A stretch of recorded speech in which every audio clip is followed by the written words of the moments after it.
Bismillahirrahmanirrahim. Assalamualaikum warahmatullahi wabarakatuh. Alhamdulillah. Alhamdulillahirabbil alamin wa bihi nasta'inu ala umuri dunya waddin.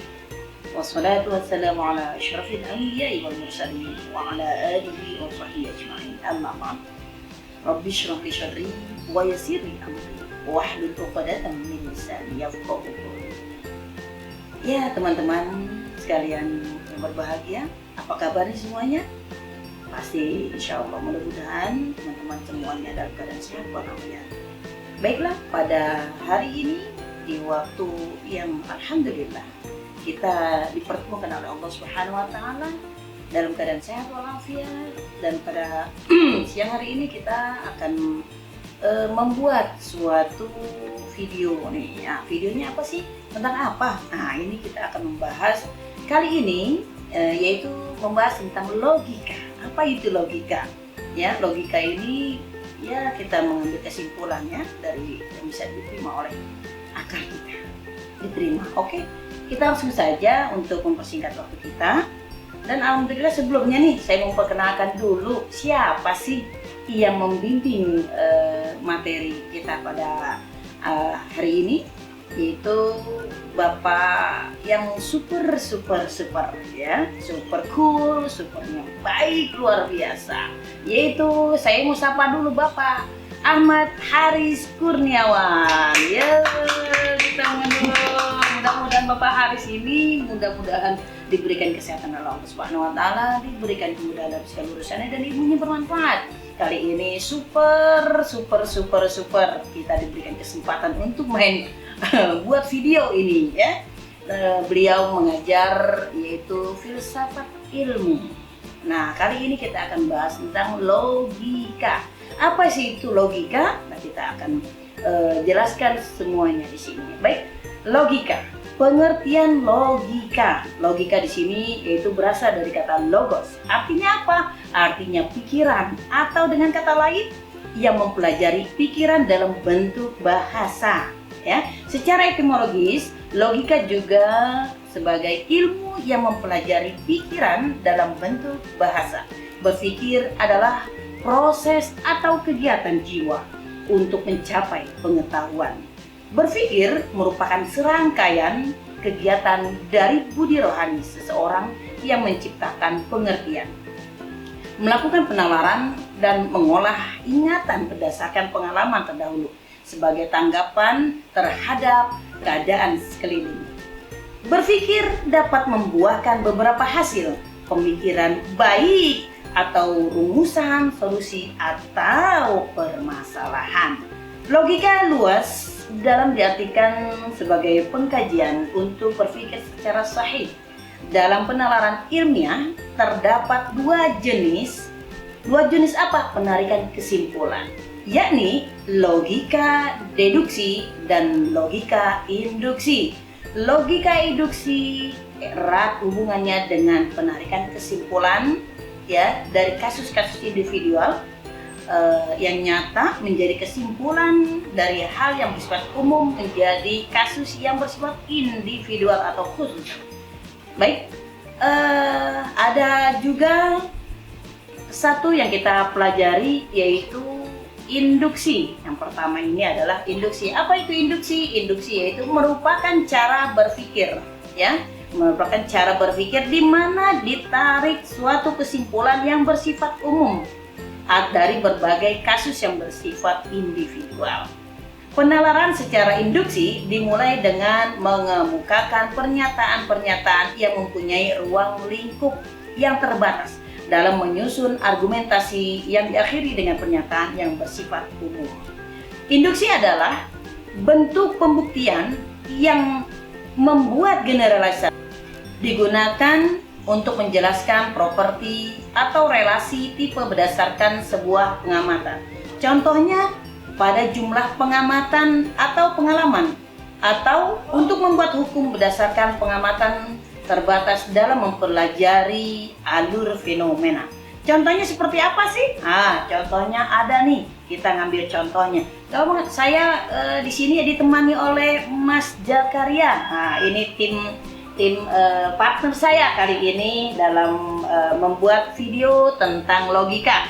Oke, pada siang hari ini kita mengambil contoh yaitu es, ya. Es ini terasa dingin, atau semua es yang pernah kusentuh pasti dingin, betul nggak? Ya, oke. Yang kedua yaitu bola biliar, atau kenal kita bukan bola biliar ya, ini bola bekel, ya.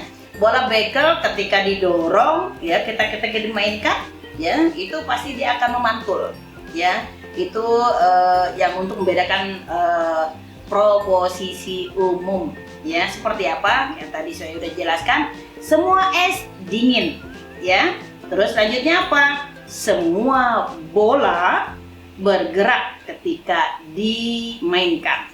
Oke, lanjut. Setelah itu kita mainkan, ini tadi es sudah, semua bola baik itu bola bekel ataupun bola ini dimainkan itu pasti akan bergerak, atau kalau didorong dia akan bergerak, ya.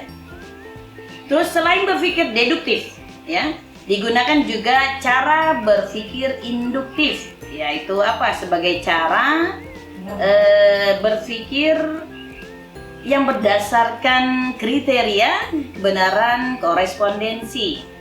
Teori korespondensi menyebutkan bahwa suatu pernyataan dapat dianggap benar. Nah, sekiranya materi yang terkandung dalam pernyataan itu bersesuaian atau berkorespondensi dengan objek faktual yang dituju oleh pernyataan tersebut. Suatu pernyataan adalah benar bila terdapat fakta-fakta, ya, fakta-fakta. Nah, oke.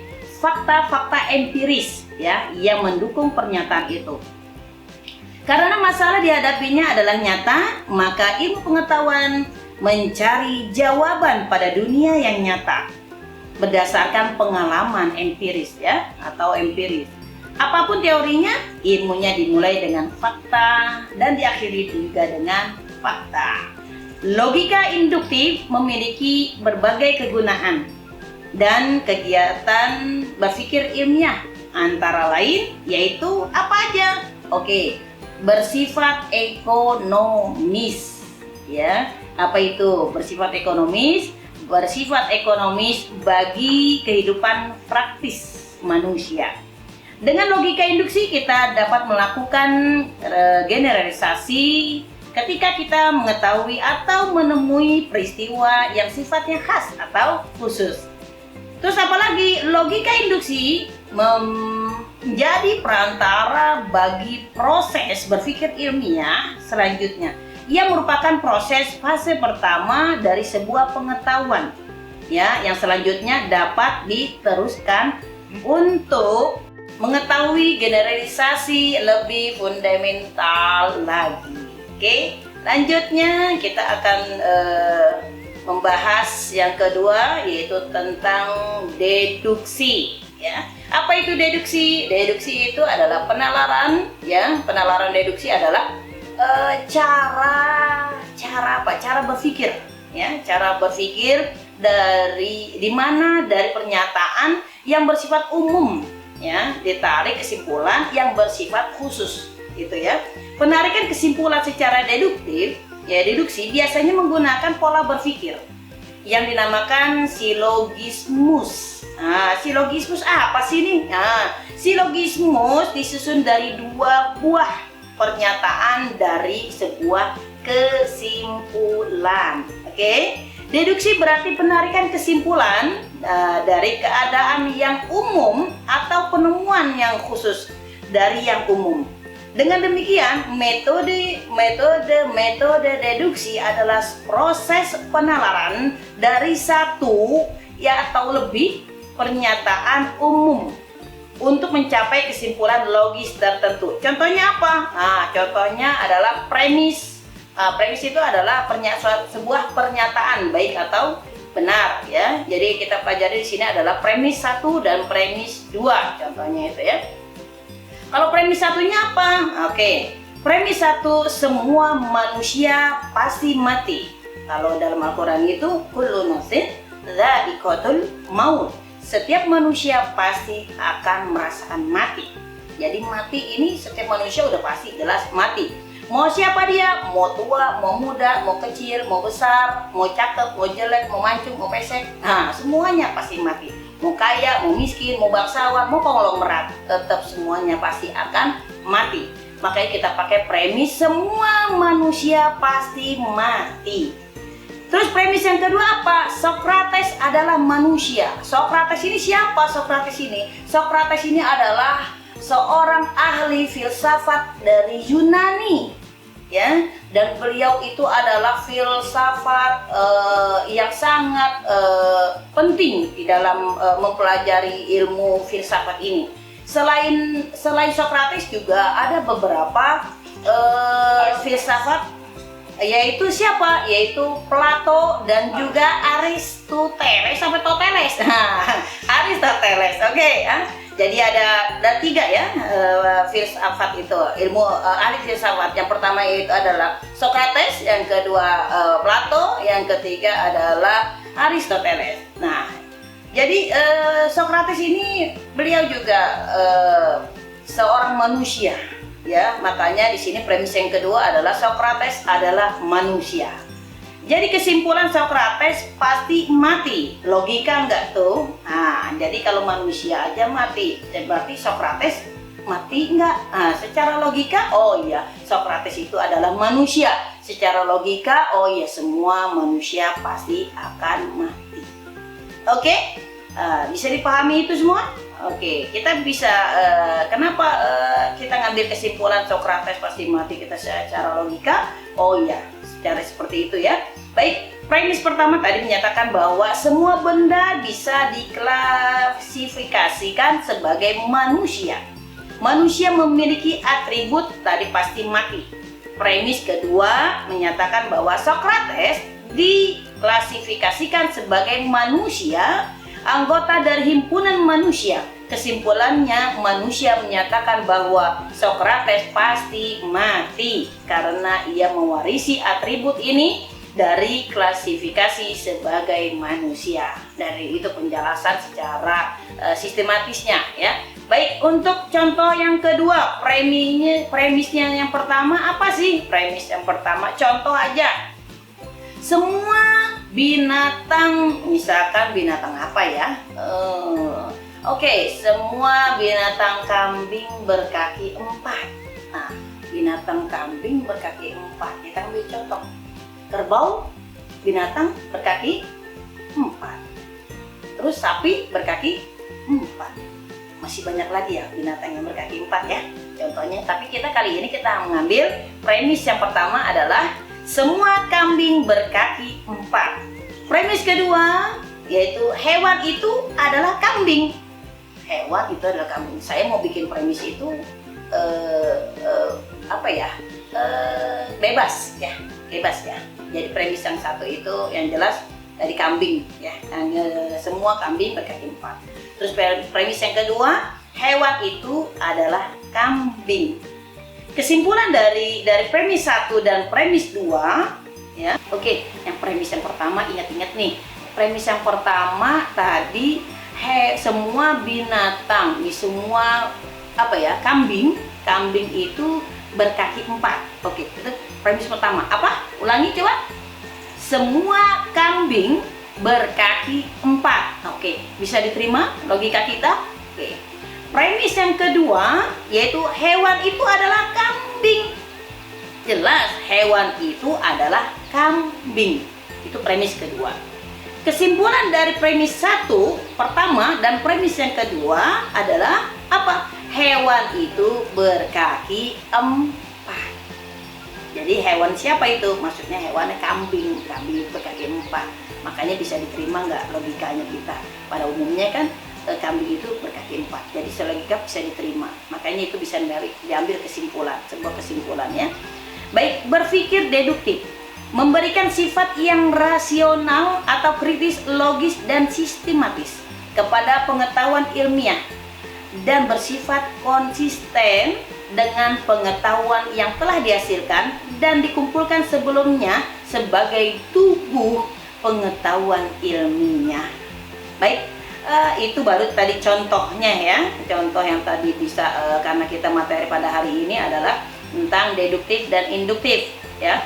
Yang ketiga tadi yang pertama tadi kita bahas tentang induktif, kedua deduktif, dan sekarang yang ketiga adalah argumen kumulatif dalam konteks rasionalitas ya.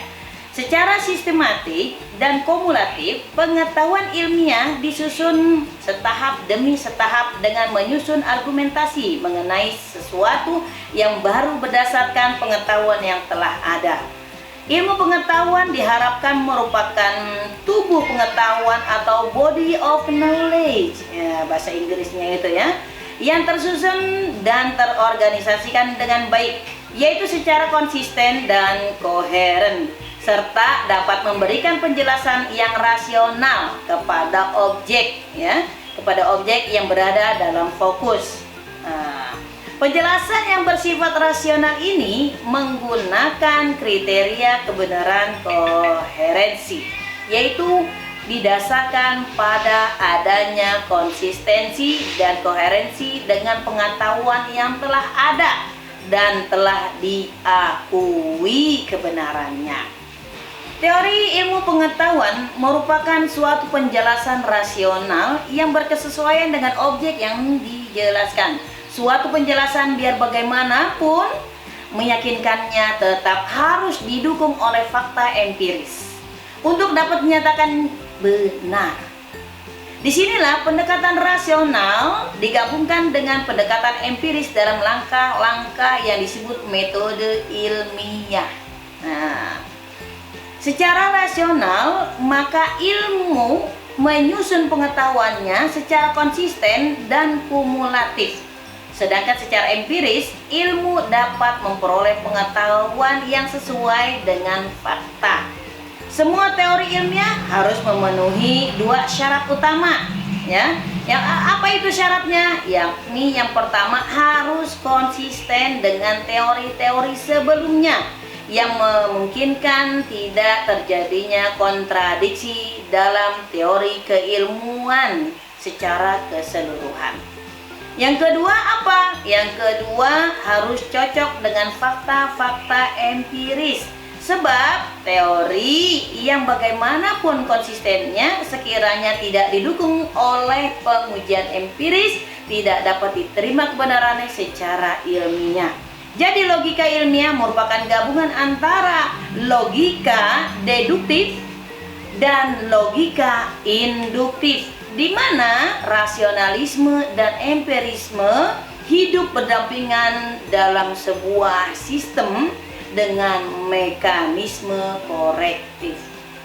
Itu saja yang bisa saya sampaikan materi tentang logika. Jadi saya dalam video ini mengucapkan terima kasih sebelumnya kepada tim saya, Mas Jakaria, yang pada hari ini menjadi tim sukses saya, dan semoga video ini bisa terus berlanjut. Tapi sebelumnya kami mohon maaf karena ini adalah awal kami untuk membuat sebuah video tentang logika ini. Kami mohon jikalau ada kritik dan saran silakan untuk memberikan info kepada kami sehingga kami bisa belajar lebih dalam lagi. Dan jangan lupa teman-teman semuanya untuk menjadi penyemangat kami, beri kami subscribe untuk bikin yang video yang luar biasa lagi ke depannya. Oke, terima kasih. Wassalamualaikum warahmatullahi wabarakatuh.